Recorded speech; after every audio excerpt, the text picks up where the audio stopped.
I think I figured I'd speak from here because that looks like a very sort of lonely position, with one chair up on the stage. So, good afternoon, everyone. It's a pleasure to be with you.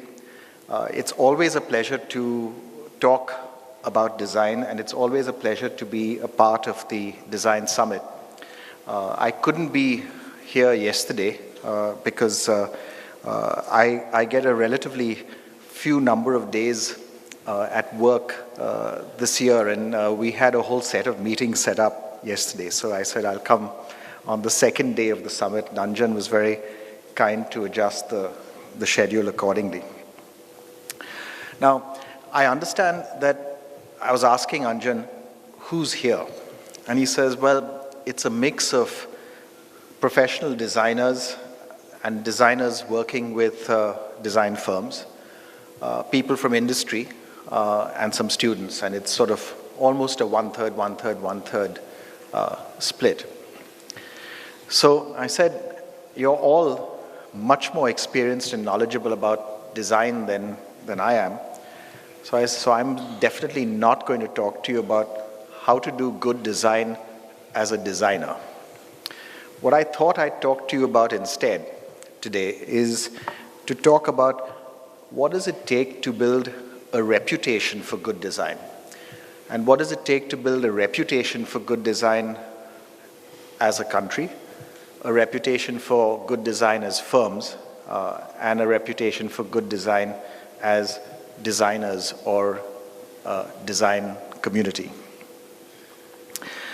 And the way I thought I'd structure this was to make some comments for a bit, for about, my guess is around 15-20 minutes. And then we'll have lots of time for interaction and questions and comments and so on. Yeah? Now we can follow different rules. We can follow in academic circles, they say that you can follow the rules of the Department of Economics or the rules of the Department of Political Science. Believe it or not, the rules of the Department of Political Science are very organized. It says that people finish talking and then you ask questions. The rules of the Department of Economics is that, I finish my first sentence and then you ask questions. And I'm quite happy to follow economics rules if you'd like to. So I would encourage you as I'm going along to interrupt and ask questions if you are so moved to do so, but we will have time for sure to get into a good discussion as we go along. So let me start with a little background. And what I'm trying to do with these initial comments is to sort of set things out so you have an idea of where I'm coming from. And if you have an idea of where I'm coming from, then that hopefully gives you a base for asking questions or making comments and us getting into a discussion. So let me start with a little background. So the background that I would start with is the way I see the world of products is that products fall on a scale that ranges from sort of homogenized, if you ask me, somewhat boring, low-cost, low-value-added products, generally speaking, always mass-produced, to high-value-added items. Sometimes those high-value-added items are also mass-produced, in which case you really have a very successful business. If you have a high-value-added product that you make in large volume, that's the best of all combinations. The role of design, it seems to me, is to move the world from this world of homogenized, low-cost, low-value-added products to a world of high-value-added products. And whether those high-value-added products are mass-produced or whether those high-value-added products are individually customized is secondary, right? But the role of design, it seems to me, is to add value to the products and the services that we use in our daily lives. So the definition that I use in my own head for design is I say that design is the deliberate conceptualization of a product or service to achieve certain desirable characteristics. So the important words there are actually the adjectives. It's a deliberate conceptualization. It's not an accident, it's a deliberate conceptualization, and it's meant to achieve something desirable, right? So again, that desirable is measured then in moving products and services to a higher value-added scale, up the value-added scale. So why do we do good design? We do good design to move up the value chain and improve margins and so on. But I think we also do good design to build a reputation. And that's what I'd like to spend most of my time talking about.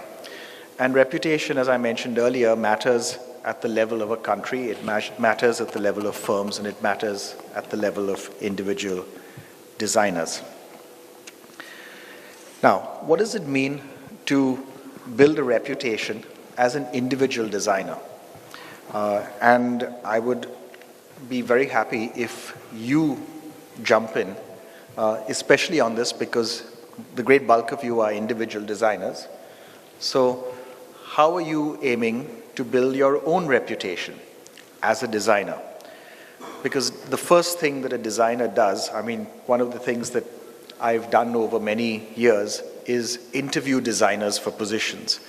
And the first thing that a designer does is show you his or her portfolio, right? I mean, invariably, increasingly on a computer, but I think much more interesting, in a sketchbook or in physical form, or indeed with samples, right?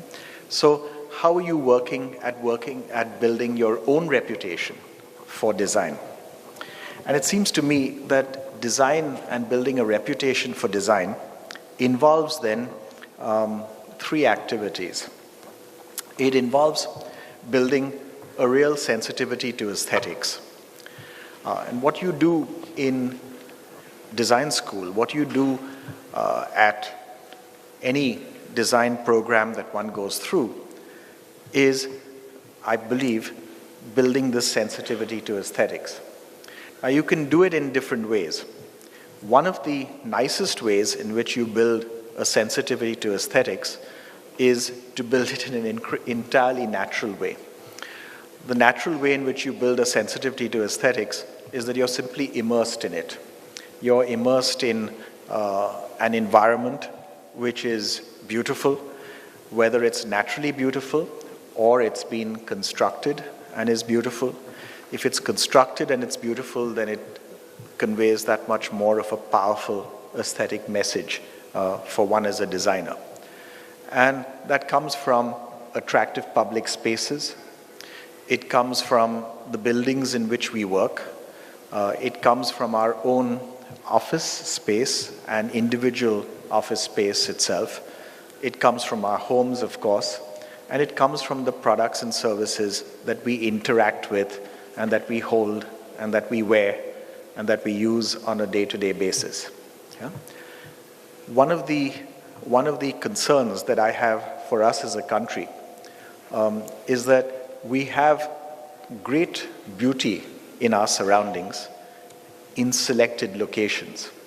But we tend as a country, I think, to underinvest in our public spaces. We tend to see public spaces as something for someone else to worry about, almost incidentally.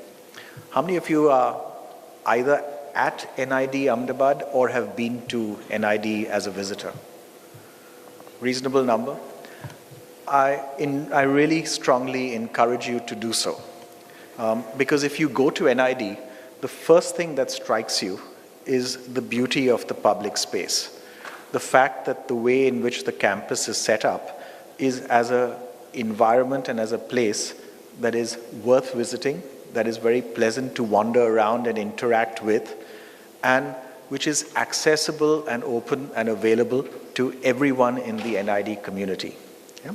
There are many other such institutes around the country which also have very attractive public spaces, but from the design schools in the country, I know NID best, so I'm talking about NID. Right? But I think this is no accident. And it's no accident also that NID then ends up producing, I think, amongst the best designers in the country, because I think this aesthetic sense gets built piece by piece by simply being immersed in it for a few years and living that environment where everything around you sort of matches, is interesting, is thought through, is attractive, and it's not necessarily neat, right? It's, designers, I mean, you should know, designers are not necessarily the neatest people, right? Especially while one is working, you usually see a lot of mess, a lot of activity, a lot of discarded sketches, a pile of, half-made items that have been stopped at different places, and then you have a few finished items. But that creative process of actually coming up with something that is aesthetically attractive involves, finally, I think, this immersion in what good aesthetics is. And I think we over time develop our own compass that tells us this is good and this isn't as good aesthetics. The second element of being a good designer, it seems to me, is craftsmanship. Craftsmanship is all about fit and finish. Craftsmanship is all about words like texture. It's all about flow. It's all about when you look at something, do you sort of want to hold it in your hands? It tends to often be, I think, confused with handicrafts. And no question, handicrafts and the handicraft tradition is a great tradition that we draw on, I think, too little, and I'll come back to this point later on. But craftsmanship is, I think, a much broader concept and a much more far-reaching concept, and it extends well beyond handicrafts. It extends well beyond fabrics and leatherwork and woodwork to the most modern products that we actually use. You've all played with, looked at, used an iPhone. If you look at an iPhone, iPhones are a classic illustration of a modern product where a lot of thought goes into craftsmanship. That goes into exactly what should the proportions be of the curvature of the corners, right? What should the texture be of the paint finish on the back? That sometimes is the biggest change as far as I can make out between one model and another. But it's small details like that that convey that this is a well-crafted product. The same for the most modern cars. You look at the most modern cars, and why do the most modern cars, use wood and leather in them? They're not necessarily the most practical of materials to use in a modern product. But we use leather and we use wood in cars as a way of conveying a high degree of craftsmanship. And the intention, I think, is somehow sort of subliminally to convey that if I've got leather and wood in abundance in my car, then somehow it's a well-crafted car. And it's meant to convey that. Obviously, it needs to actually be well-crafted, but it emphasizes the point. So I'd say craftsmanship is the second element. How do we become good craftsmen? Well, I think it's by the third element, which is being a good apprentice to a master craftsman. The tradition, as you know, in history, was that the way in which people became skilled was by working with someone, not in a classroom, but by working alongside a master and learning a skill alongside that master craftsman. This was certainly true in all the traditional professions, whether it was leather making or textiles, but it also extended to being a plumber. It also extended to being an electrician, and it extended into the more modern skills as well. And I think this applies very strongly in the area of design. And the question that I want to park with you and then come back to at the end as one of two or three, I think, bigger discussion questions is, yes, one can think of becoming a really good designer, a great designer, by being an apprentice to a great designer, right? So if you're working together with a great designer and you have this great designer keep sending you away and saying, no, do it again and do it again and keep doing it again until you come back with something that's satisfactory, right? That's okay. But what if you don't have a great designer around? What if you're the only designer in a particular organization? What if you're a group of designers, but you're a relatively fresh crop? There isn't a really experienced great designer around. How then do you learn to become a great designer? How then do you learn craftsmanship? How then do you learn those very small nuances that differentiate great design from okay design without that great designer around? And I think it's a question that we should come back to, because I think it's a very real question for us as a country. Let me move on and talk a little bit about building a reputation for design in our firms. With my CII hat on, this is what we worry about on a daily basis, because we worry about how our firms can indeed thrive. And that means, what are the investments that our firms must make? What are the things that we must do more of and better of? And how can we indeed move our own organizations forward as successful enterprises? And one of the key messages that we've been pushing this year, and with Anjan and his team, is the importance of increasing very dramatically the total investment that Indian firms make in R&D. And as I'll say a little later, also in design specifically as a part of that greater investment in R&D. Total industrial investment in R&D in the country is about 0.3% of GDP. So we invest as industry about 0.3% of GDP in in-house R&D within our firms.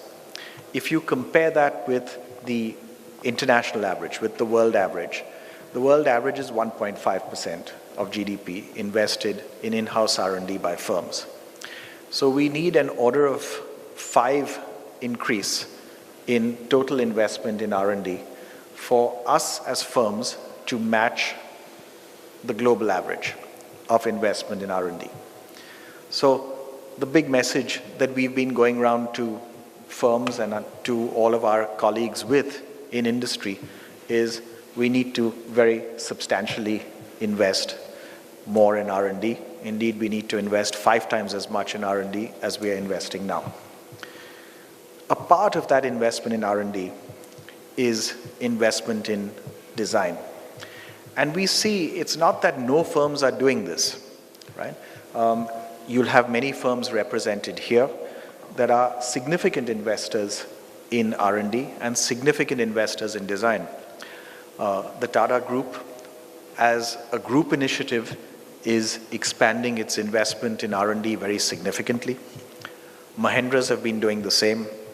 Godrej and Boyce have been doing so. We've been doing the same in Forbes Marshall and so on. When it comes to design, again, many firms have been expanding their investments in design. Titan, most probably earliest among firms in India, I think, going back now 25 years to pretty well to their foundation. I mean, they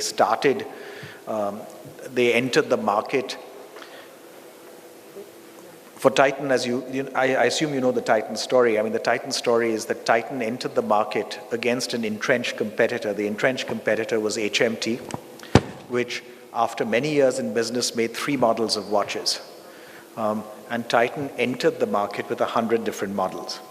And that was the basis of its competition, and it's used design and differentiated design as a basis for competing in the market ever since, right? So Titan is a good example of a firm that I think saw the potential of design early, invested strongly in it, and has continued to invest in design and grow its capabilities in design. But more recently, also Godrej and Boyce.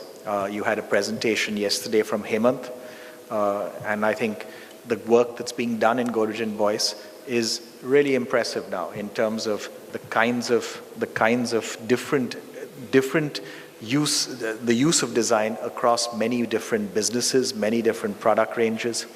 But again, with a similar sort of broader Godrej and Boyce design motif that would apply then across a variety of different product ranges.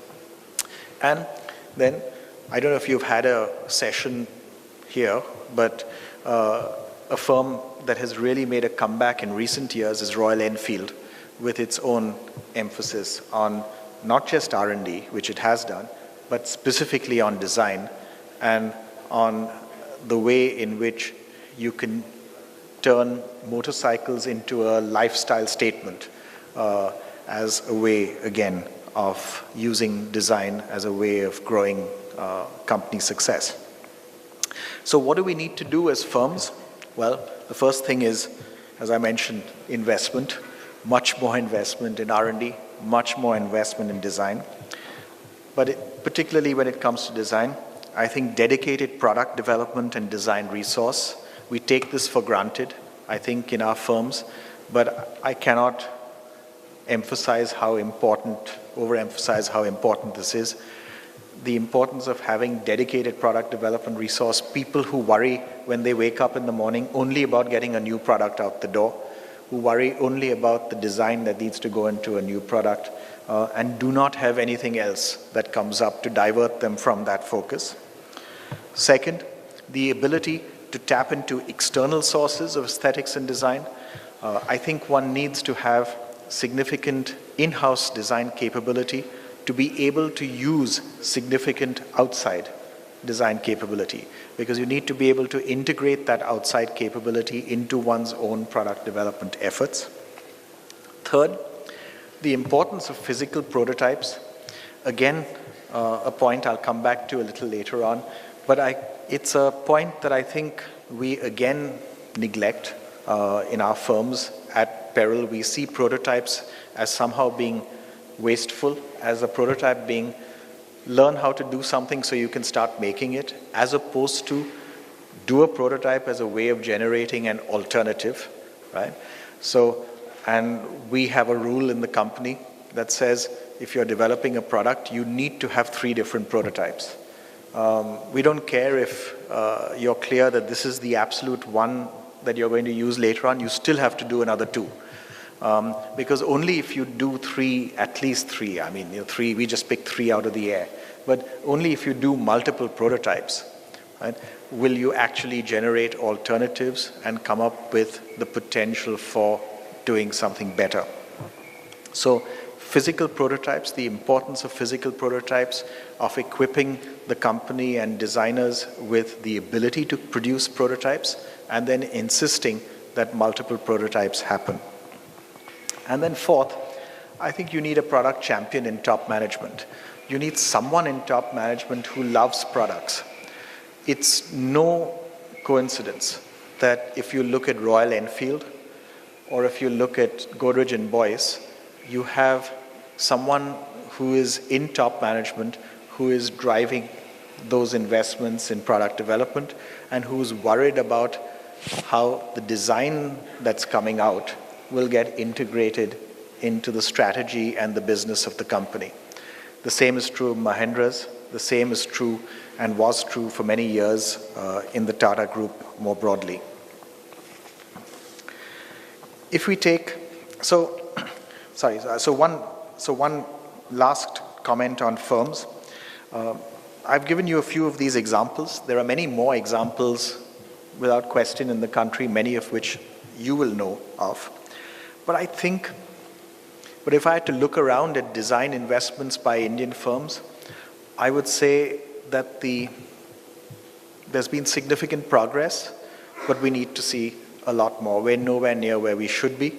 I think as firms, we should be investing 10 times as much as we currently do in design. And I think as the number of firms that see design as a core part of what they need to do for their own futures needs to be probably 100 times what it is now. So think about the how, and we'll come back later. Third, as a country, what does make in or made in, let's use the old term, what does made in India mean for design? What does made in Germany mean? What does made in Switzerland mean? What does made in South Korea mean? Made in China mean? Made in Japan mean? These phrases have a particular message when it comes to design, especially if you combine the made in label with a made in for what, with a product label. So if we're talking about cars, then we usually associate made in Germany with the sort of gold standard when it comes to cars. Think about why. When we talk about shoes or handbags, we usually associate made in Italy with the gold standard for made in Italy and handbags. Again, think about why. If we think about phones, phones are a tricky one. Because we might think made in America, but they're not. As we know, they're all made in China, right? But we don't associate phones as made in China, right? But we do associate phones as, that's why if you look at the phone, it says, what does an iPhone say? It says, designed by Apple in California and made in China, right? But the focus is on the designed by Apple in California. So they're trying to get around the made in label, but by this designed in California thing. Yeah? If we're talking about a chair, right, we often associate furniture and the gold standard in furniture with Scandinavia and Scandinavian aesthetics. Okay, so for which product does made in India matter? And if it doesn't matter yet today, then for which product range should it matter in 5 or 10 years? And I think it's a question that we should be concerned with, because if we don't worry about it, I don't think anyone will, and we won't get there. So how then are great reputations in design acquired?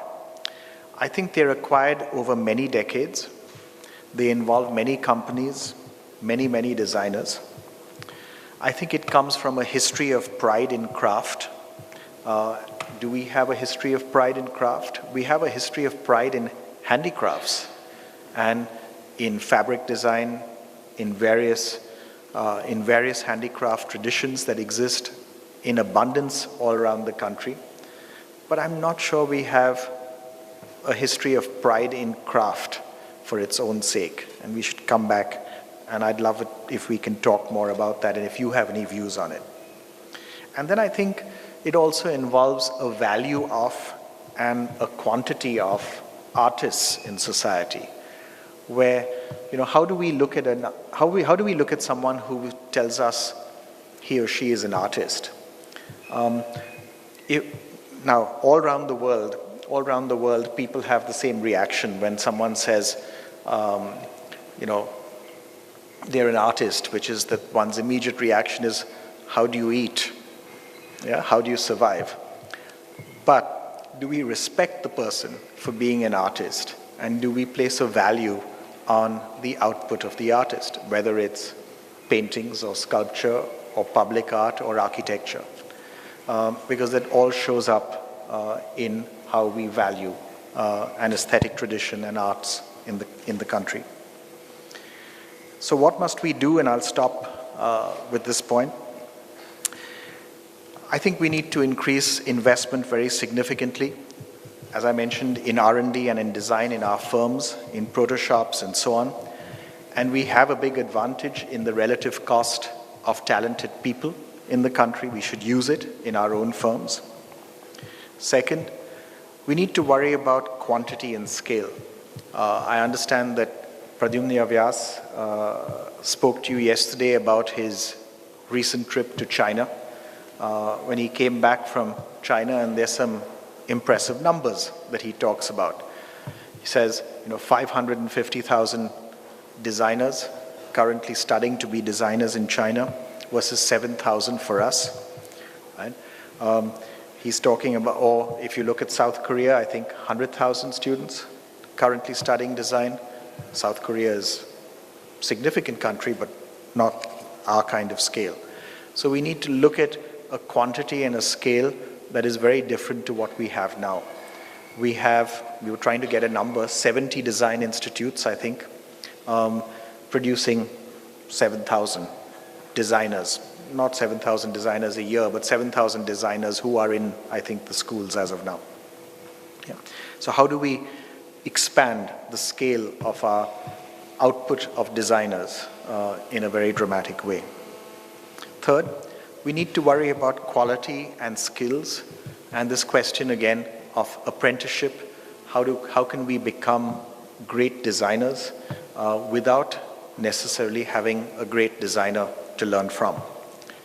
Because if you have to scale really rapidly, there may not be enough great designers around.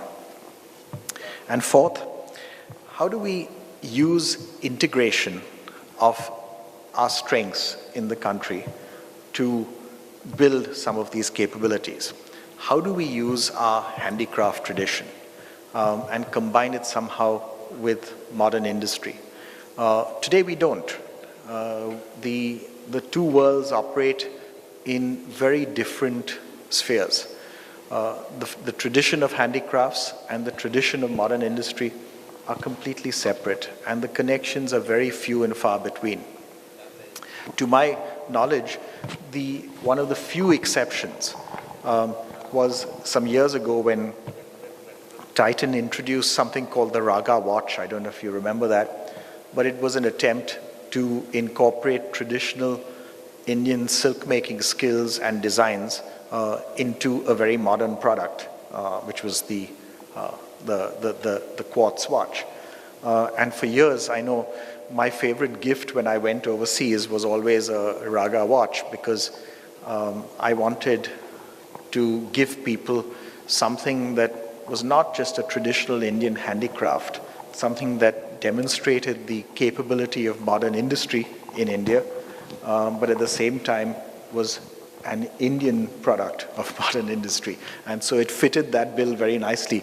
But I have to say that it's the only one I've been able to find as an example of combining these craft traditions with modern industry. I think we could do more with it. And finally, coming back again to this apprenticeship point and scale and putting some of these points together, I have the pleasure of being associated with NID now in a formal way. And one of the areas of focus for us is to develop and grow a PhD program. And the reason that we want to develop and grow a PhD program is precisely to create the faculty that can be used by design institutes then around the country. Because we've gone from, I think 15 years ago, I think we had 2 design institutes in the country. We had NID and we had IDC. Today we have 70. And so in about a 15, maybe 20-year period, we've gone from 2 to 70. The proportion of qualified faculty is something that all design institutes around the country suffer from and struggle with, because there simply isn't that availability of qualified faculty. And I think the intention is that by growing the PhD program in a significant way, we will produce some of the faculty that will then become the seeds for some of this mastery at design schools around the country. Let me stop there and open it up to you. So questions, comments, whatever you'd like to talk about. Yeah.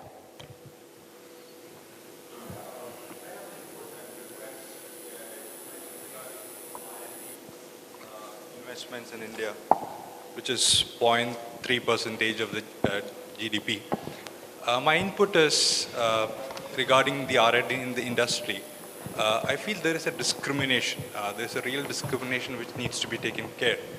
I believe after 1947, the government first thought only the government can do R&D. And then after a while, the government started incentivizing R&D in the industry. And now, I believe the government thinks only companies older than 3 years can do R&D because a lot of fiscal incentives that is given to R&D effort is available for established companies. So if you look at emerging companies, new companies, also called startups, there are companies into R&D. I myself represent a company which has been doing R&D for the last 2 years. So we feel there is a discrimination because for us R&D is more costly than an R&D done by an established company because an established company gets fiscal incentives for it. So there is no system in place to incentivize R&D of new companies. So first of all, so there are two points actually you're raising. One is the relative role of the state, and then the incentives or the doing of R&D in startups versus established firms. Yeah? So first on the relative role of the states, there was a choice that we made as a country many years ago of locating, and Anjan has heard this point so often that he's quite bored with it now. There was a choice we made many years ago as a country, 60 years ago, to locate much of the public research that we do in the country in autonomous R&D labs instead of in the higher education sector. I gave you the 0.3, 1.5% comparison for in-house R&D in industry. If you do the same comparison for research, public research done in the higher education sector, the comparison is 0.04% and 0.4%. So we need to go from the current 0.04% of total GDP that we invest in public research in our higher education institutes to 0.4%, which is the global average. So that needs to scale by a factor of 10. And the easy way in which you do that is by moving a lot of the research that's currently done in autonomous labs into the higher education sector. And it can actually transform not just the output of the research from there, but in particular, the quality of the people coming out of those institutes. Because the quality of the people coming out of an education institute which does a lot of research is simply an order of magnitude better in terms of having learned how to do research. Yeah? So one piece is the public policy piece of where should public research be done. Your second question, the second point, is on startups versus existing firms. There are two elements to that. One is there is a strong, and has been for a few years, a strong incentive by the government for incumbent firms, for existing firms to invest in R&D, which is a weighted deduction. Right? So you get, until this year, you get a weighted deduction of 200%. From next year for another 4 years, you'll get a weighted deduction of 150% on investments in R&D in-house by firms. That incentive does not apply if you hire a third-party firm, which is a gap in the policy framework, if you ask me. And it's something that we've been arguing with the government, that it shouldn't matter whether or not, if I hire, let's say, 10 engineers in R&D in-house, I get the weighted deduction. If those 10 engineers call themselves a company and I hire the company to do the same work for me, you don't get the weighted deduction. That's a point that I was making, because that incentive that you mentioned is available only after you complete 3 years. You are only considered for it if you complete 3 years. Yeah, even if it wasn't. To be very specific. Yeah, even if you got it from year one, it wouldn't help that part wouldn't help that much because most startups don't make much money in their first 3 years. So you won't get the benefit. It's not, that by the way is not a difficult thing to get through. Yeah, to actually have all firms get the weighted deduction, not a problem to do, I think, easy to get done, right? But I think the bigger benefit to startups would be if another firm could do the R&D also, and you could actually contract out to a firm and you could still get the weighted deduction, then that would create a much larger market for firms to specialize in R&D, to be R&D firms, or, as often exists, design firms. Right? If a design firm sells its skills and sells its services to an existing firm, today you don't get that deduction. You should. Yeah, I think that's it's a particular loophole. Whenever we've, by the way, raised it with the government, there's always been receptiveness to it. It's just that I think it's seen as so much of a detail that no one's ever got around to it, you know, in the changes in the tax code. But it's a specific point that is, I think, an easy win for us. Yeah. I'll add one more thing.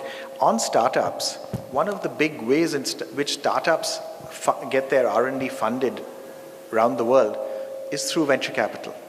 Right? It's through actual investments in the firm. And very often what happens then is that many startups see themselves as getting the technology to a certain point and then being acquired by a larger firm. And larger firms increasingly see the acquisition of startups as a way in which they actually have a flow of technology coming into the firm. And it ends up being quite a productive process both ways. I just want to point out, that's why I use the term emerging company, before I use the term startup, because I wanted to make a differentiation. You also need to look at it from a traditional perspective. All emerging companies are not typical startups looking for acquisition. Yeah. So there will be companies or individuals or organizations inspirational enough to start to do organization building. So from that perspective as well, R&D as an activity. But for an emerging company, the 3-year rule doesn't matter, because I mean it's been around for 3 years. So that would be a level playing field. I think the bigger thing is getting someone else to do the R&D for you, and getting the same benefit. Otherwise, you have a built-in incentive only to do it in-house, and you shouldn't. Yes.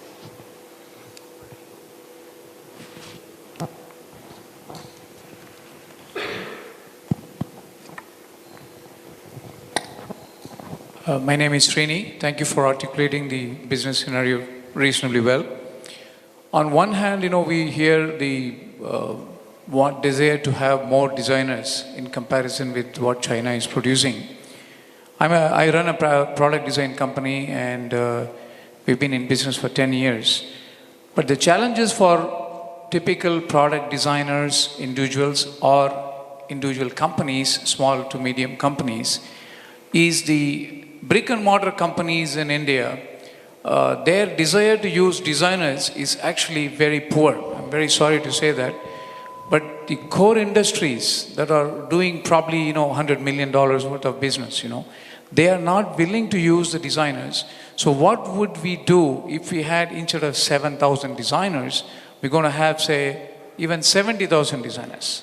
So it's going to be a huge challenge. On one hand, we are trying to push the education to get us into being more designers, but the industry itself, through CII and through other measures, we should encourage the use of design, because, this is not sour grapes. I'm pretty happy doing what we're doing.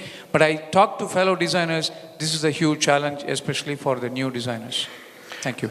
So the way in which you get, I think, many more firms to adopt design and to start building design into their core strategies and approaches is through role models. I think we're creating some now. We need many more. And we, I think, should be doing a better job of publicizing the success stories that exist today. So publicizing the success stories of the Royal Enfields and so on, who are building great businesses on the back of great design. And I think the more you publish those stories, the more one will inspire and attract then hundreds of firms to do the same. I think that's what we need to do. Yeah, I agree. Also, I think the aspirational model, the India Design Mark, is actually definitely a move in that direction. Exactly. So if there is more desire, why not we create another Apple kind of a product, instead of looking at Apple and saying, why we are not able to create that? So, I agree. So, Thank you. so, yes.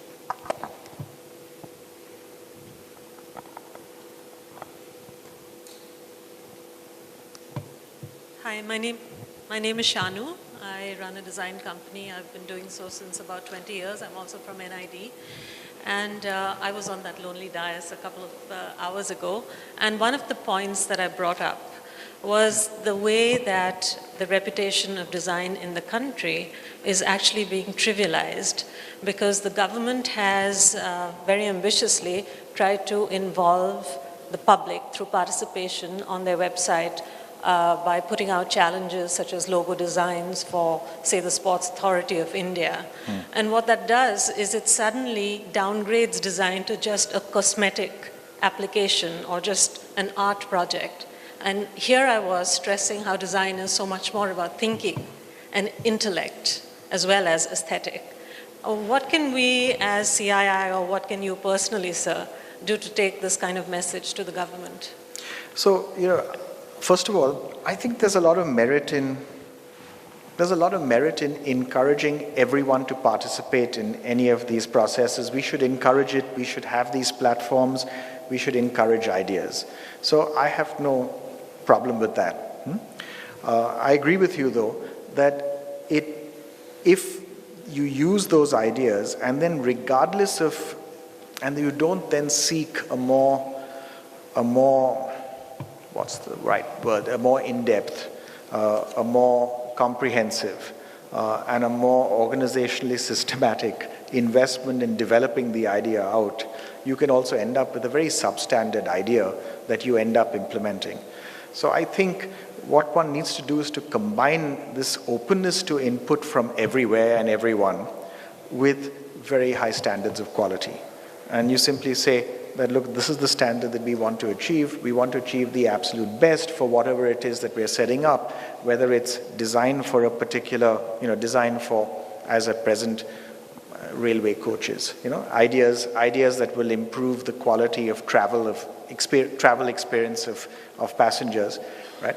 And then also get it done systematically and thoroughly and say, now come back to me with something that truly is world-class, better than anyone else's, etc. You might get the idea from an individual. You might. If you do, great. But if you don't, that's okay too. Yeah, I think if one can somehow establish those standards and not compromise on the standards, I think a lot of that screening out will happen automatically. Sorry, just to counter that, as a design community, design as opposed to advertising, for example, is still nascent, like we just heard. Industry is still adopting it. And as a design company, we in fact insist that our clients allow us to go through the entire process. Design is a process. It's not an immediate solution. When we design an identity, for example, if we've designed the Piramal logo, it's not only about what it looks like, it's about the depth and the story that it brings. Now, when the government is encouraging public participation, it is in a way telling the world that even without the education of design, you can participate and create, public institution logos and identities which do not necessarily convey a story or, deliver a surface. Yeah, I think I do think it comes down to quality at the end of the day.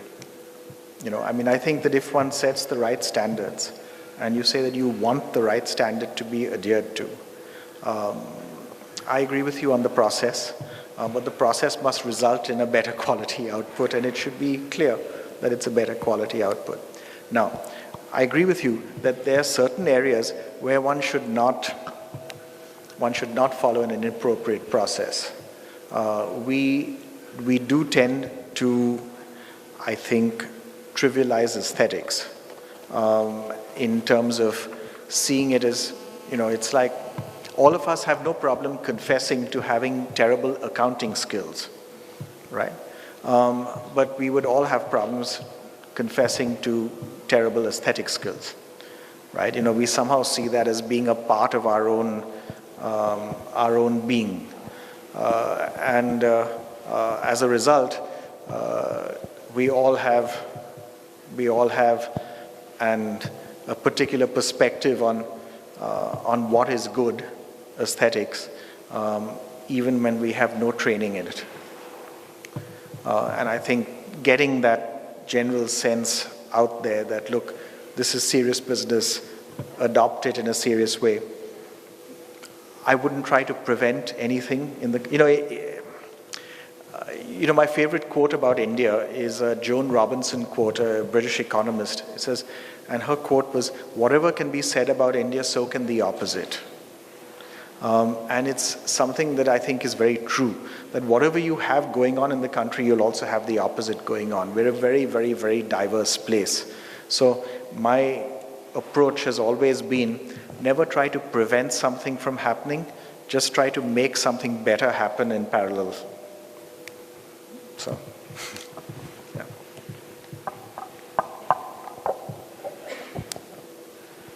Hello, sir. My name is Karan. I have two questions. One is kind of related to a point that somebody pointed out there. But VCs taking, traditionally, VCs, especially in the Valley probably, taking the high risk, high reward approach where the R&D is funded. But I just recently got back from Carnegie Mellon and I've bootstrapped a telecommunications company. But with my interactions with VCs here, what I've noticed is that they kind of don't want to do that. It's not the same here. They'd rather invest in a women's fashion brand, which is kind of like low R&D, and they'll use the money to scale up instead of actually take the risk of a core tech company. So, well, that's the first question. Second question is more of a hypothesis where I could use some validation. Part-time, I also help a small college to run their incubation cell. So, what I've noticed is that at least at my college, like having a specific design school, not combined with say like something similar to say IIT Kanpur where you can also get a design degree. It's kind of nice, I mean, or I think it's Guwahati, I forget, where you kind of have engineers and designers on the same campus where they can interact. So I noticed that a bunch of designers actually took some engineering courses. Not like complex, but good enough to actually be able to communicate with designers, and the opposite where I personally took a few design courses which kind of helped me a lot. So do you really see that having more NIDs or even having PhD programs at NIDs versus a PhD program at IIT would be beneficial? And I mean, how do you weigh that? Thank you. So your second question is sort of a favorite subject. So good. On the first one, yeah, on the, why do we not see a much broader canvas that venture capital investments happen in? It's not just the fashion, that was an example, but it's also, we looked at some of the data on startups last year in the country. The single largest segment, by the way, was apps. Yeah. So if I remember the numbers, it was 4,000 app companies and 200 biotech companies, which was the largest manufacturing sector. So there is this lack of interest, in a sense, in certain areas, and other areas are very, very fashionable, and so venture capitalists tend to focus on those. I think what changes things over time is when the venture capitalists, the people who are the venture capitalists themselves change, right? What is it, if you look around the world, if you look at the places where you have very vibrant startup environments and venture capital environments, whether it's Silicon Valley or Israel or Taiwan, you have in those environments, the people who are doing the venture capital funding are past successful entrepreneurs. So they're people who've been very successful with their company, sold the company or sold 2 or 3 companies, and are now investing in new startups. And they tend to be much, I think, wider looking in their startup space. And yes, they tend to look in areas that they have particular experience in, but they don't limit it to that. They tend to look, I think, at emerging technology areas and be much broader based in their interest. I think we have to get there. I think we're starting to see it a bit now. All the Infosys founders are now investing in startups. That's a great thing, because again, they're investing fairly broadly across different fields. In fact, one of the Infosys founders, Chris Gopalakrishnan, has very consciously said that his venture fund will not invest in the IT space, which to me is, I think, particularly interesting given that he's one of the founders of Infosys, right? So, but he's saying, enough's happening there. I'm going to look at everything else. And I think that's wonderful. That's the kind of thing that will move us forward as a country. Yeah? So, are we there yet? No. I think we've just started moving into a broader space of startups and venture capital investing. I think we've got a long way to go, but I think the signs are encouraging because of some of these individuals who are now coming forward and investing in these broader spaces. Where you do have this happening is within existing family businesses in the country, where you have a son or daughter who gets educated somewhere, comes back, has a passion for a particular area, and because they're from a family business, the family invests, and you end up with a new enterprise in a particular space. And those investments and those new enterprises are much more widely, they're not concentrated only in a few fields. So I think there's both those things that are underway just now that I think are quite interesting to look at. I think we'll have a very different environment to see in 5 years' time. On your point on, should we have, your question is really, should we have separate design schools, or should design schools be a part of a wider university? I think you're exactly right. I think design schools, and I think what you're saying applies not just to design schools, but it applies to technical schools in themselves, right? I think the IITs would be much richer if they were full-service universities. They have the core sense of excellence and what it takes to deliver excellent education that we should add fields to, because it's easier to grow fields than to grow excellence in an existing institute.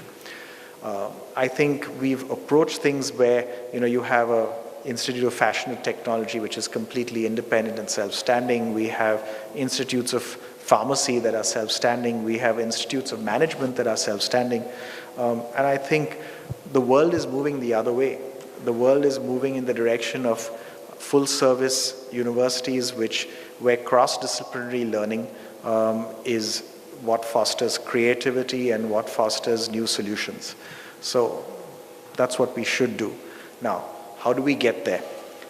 The way in which we get there, it seems to me, is start with the existing institutes that we have and add fields, right?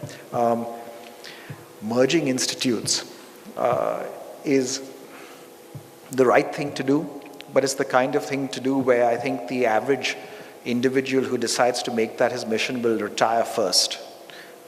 Because, by the time you get two institutes together, it's much easier to say, take an existing institute now, okay, add social sciences, add humanities, add technology. Yeah. And I think we should consciously be doing that and growing more and more full service institutes and larger scale institutes as a result.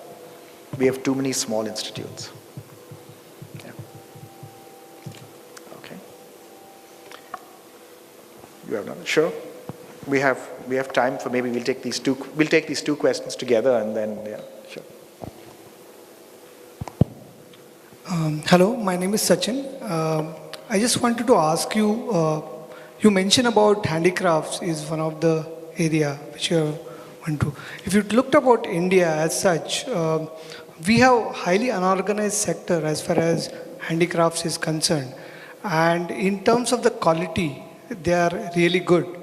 But when it comes to design and design thinking probably, and the test of the, let's say we wanted to have, let's say, a made in India brand, which is global, let's say for example, when we are talking about handicrafts. So we'd like to know what is the kind of role of a design school or a designers which will help these traditional industries. One of the problems which is currently facing in this traditional industries, the new generation don't want it to be in that industry, and they're looking for some other avenues.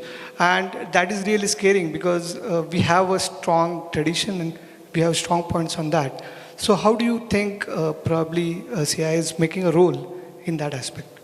So, you know, it's a very, I think you're asking a very important question. I think the real potential, by the way, okay, so I'll answer it at two levels. One is if you take, or I'll give you my answer at two levels, and whether they're right answers or not, I don't know.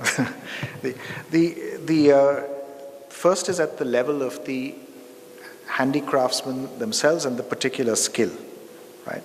And what can one do to make that skill a more long-term, vibrant, usually it was a generational thing, and many of the younger generation are moving away from these old skills, and some of these crafts then are actually dying out. Yeah? I'll give you an example of one that we've been able to revive in Pune, which is copper making, which is there's a particular community in Pune called Tambat, and they do this Tambat work, which is copper work. And it's very attractive, but it was going through just this problem and just this challenge where the children didn't want to work in the industry. There were a few people who were all in their 60s, you know, left who were working in this area. And actually, it was actually a CSR project where a couple of companies got together in Pune and encouraged these skills and started buying from them to the point where now some of the children who'd gone to work in other fields have come back and have learned with their parents and have learned to become craftsmen themselves. And they've now opened, believe it or not, their own shop in New York to sell all of their output. So it's been a great success story of how a traditional craft has been revived. One of the things that they did was to hire professional designers to design new products for them, non-traditional products that are made using the same traditional Tambat technique. So it's an illustration of how an existing craft can be revived through a combination of design, some enterprise, and a certain amount, okay, of outside help, but that was just for a short period of time. Now they are entirely self-standing and vibrant and growing in a very nice way. So I think one needs to look at each of these crafts and see what's required. But I think there's a wider design answer there, which is what I'm sort of arguing for is to take modern industry and use some of these craft skills in modern industry for the output of modern industry. So one question is, how do we make existing crafts more vibrant and successful? The second question, I think, is how do we use our traditional handicraft capabilities in modern industry and make modern industry more successful as a result? And I think in the process it will enrich and I think reinvigorate some of the old crafts too. I think there's lots of potential there, and I think the only reason we don't do enough of it is because of these sort of two worlds. You've got traditional community, generally uneducated in a professional sense. You've got modern industry, educated in a professional sense, and they don't talk to each other. And I think building those bridges would be very useful. I will leave the last question to you, Shanu. I'm just referring to something you said. When you talked about building a reputation for good design for a firm, you mentioned working with or having a champion in top management who loves design or products. Loves at least the firm's products. Loves the firm's products. Yeah. So we were fortunate enough about 12 years ago to work with the Tata Group and with Mr. Ratan Tata himself, who was extremely involved in all things design. And we went through the entire rigorous process of design when we did the retail identity, including prototypes. We did a year of prototypes before we actually built the retail model. We were called in again 12 years later, and things had changed. And we did meet the man at the helm once, And then the project was, sent to the team to work with us. And of course, there was a whole part about empowering your team to take decisions, etc. But what we were very clearly told is there will be no prototyping, and the company has changed. And, so my question to you is, how does a company, and I'm talking about a very large conglomerate, how do they instill this sense of craftsmanship and pride in design down the ranks, if you may, or through the entire organization culture? So, first of all, if you take the Tata Group, the R&D investments by the Tata Group have actually been transformed in the last few years. They appointed a group technology officer and a CTO, and they've been expanding their R&D investments very substantially. I don't know what's been happening with design. I think design was very much a personal passion of Ratan Tata's. It came, by the way, out of his being an architect by training. And you know that he has a passion for color. I remember going to see him once, and he said, the next time you come, my office will have been redone. And the next time I went, his office was still being constructed. So I said, what happened? And he says, well, they got the color wrong. It was the wrong shade of red. So it was redone. But that was because that was very important to him. He had to have it exactly right in an aesthetic sense. That's not a very common attribute of people in top management in any organization. By the way, anywhere in the world, not just in India, it's not a common attribute anywhere.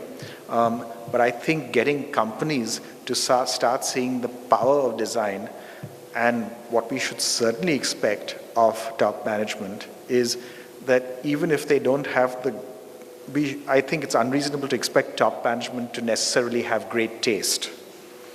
I think we should expect top management to love their products.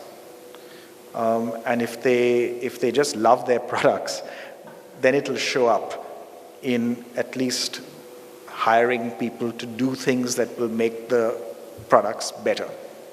So I think that love for products we should expect. Taste is another matter. Yeah. Okay. Thank you very much. You have a question. You have a last question. Sure. I don't want to delay your next session too much. Yeah, very good afternoon. My name is Imran, and I'm from Indo-Gulf Advisory, having offices overseas. So recently we have taken a project in India, Nagpur, if you know, it's a 0 mile. Yeah, wherein we are doing a state-of-the-art, world-class IT park project, which is a cyber city in 38 acres of land, wherein we are doing 9 beautiful towers. So one tower we have dedicatedly, assigned to some startup. So one of my friend was telling, like, venture capitalists, they are not interested to invest in design institutes. I was just wondering, you have received several proposals from pharmaceutical companies, insurance, these, that, but I haven't received any of the proposal from any design institute or any research center or anything. So how to get them on board?